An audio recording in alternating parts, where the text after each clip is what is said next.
What would happen if the co-founder of the world's second largest cryptocurrency were to step away altogether from the project? Would it bring down Ethereum altogether? That's what we're talking about today's video. I think the answer might surprise you, but first, before we get into it, I encourage you to please hit that like button and hit subscribe because we're putting out videos every single day. Also, check out the CT Club. A link for it is down below in the video description, where we give you guys our thoughts on what the market is up to, what we're doing with our own cryptocurrencies during this bear market. We give you portfolio updates, trade alerts, and also we give you guys the option to ask us anything, AMA questions, and that's where today's video is coming from. What would happen to Ethereum if Vitalik Buterin were to walk away, quit cryptocurrency altogether, or heaven forbid something bad happened to Vitalik? What would happen to Ethereum? So right off the bat, I'm going to give you a very brief overview for those of you who are new to crypto and you don't know.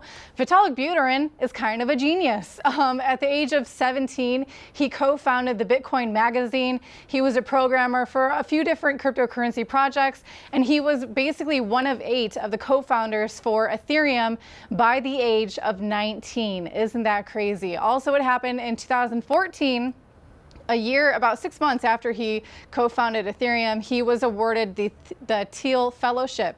This was $100,000 to be spent over the next 2 years just to build something. Peter Thiel, pretty cool way to incentivize young minds to step outside of college, universities, to actually build something unique, and I think that bode very well for Vitalik Buterin. So Vitalik is kind of the guy behind Ethereum. He's definitely very vocal. He lets us know his thoughts on proof of stake, on proof of work, on Bitcoin, on Ethereum, on scam coins, on Shiba Inu. So he's very much a public figure in cryptocurrencies, and he's very much tied to Ethereum. How influential, how much contributions is Vitalik actually giving to Ethereum, and what kind of an impact would it be if he were to walk away?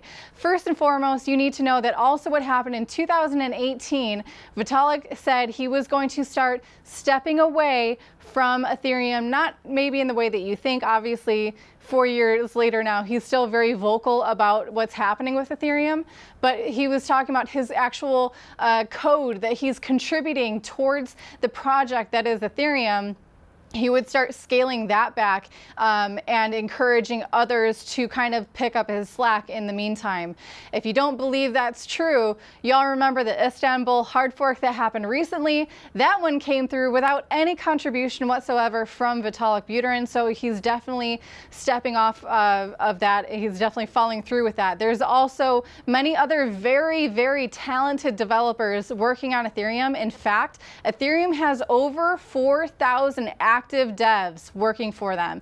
That blows Bitcoin out of the water. That blows Polkadot out of the water. Cosmos, Solana, those are kind of like the runners up. Ethereum has easily over double of those other projects. I think that's also definitely speaking to the amount of growth in the Ethereum ecosystem with DeFi, with decentralized exchanges, with wallet providers, games, NFTs, the list goes on. So Ethereum is far more robust than just hinging on what would happen if one person were to walk away. Now, don't get me wrong. If Vitalik were to quit Ethereum, quit crypto altogether, it would definitely be a FUD incident for Ethereum. A lot of people would panic. I think a lot of people would panic sell Ethereum, and the price would see that effect. But the fact that he has already stepped back so much from Ethereum developing wise, once he would step back, if that were to ever happen, the fact that the improvements and the developments on Ethereum would continue to happen for the days, months, years after his departure, I think that would gain back a lot more confidence into Ethereum, and it'd be fine long term. It's definitely a scary incident, and it's something that you should be paying attention to. It's a form of centralization that a lot of different cryptocurrency projects have as well, and these questions that I'm getting asked are amazing. It means you guys are on the right track, and you got a good head on on your shoulders to really understand the long-term effects and benefits of a cryptocurrency and what could potentially be in the way of that. And centralization is definitely one of those. So I hope that I answered that question for you well. I hope that you all learned something. If you did, I appreciate it if you hit the like button. And again, hit subscribe. I'll see you again tomorrow. Bye, guys.